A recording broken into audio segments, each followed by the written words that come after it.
How to hide apps on iPhone. Hey everybody, welcome back to our channel. In today's video we are going to go through the steps on how we can hide apps on iPhone, so make sure to watch the video till the very end.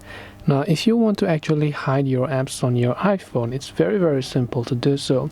Let's say there's a certain app like Twitter over here that I want to hide. From my home screen on iPhone, all I have to do is to simply long press on this app, then tap on the remove app button that you can find here, then select the option called remove from home screen. Now you don't want to tap on delete app because that will completely delete the app. You simply need to tap on remove from home screen, and then this app will get hidden from your home screen. And next time if you want to use the app, you have to go to your app library and search for the Twitter app over here. And this way you'll be able to go ahead and then hide apps on iPhone. Hope this video is very helpful. If you have got any more questions, queries or doubts, feel free to also leave them down in the comment section. Thank you for watching and see you in the next video.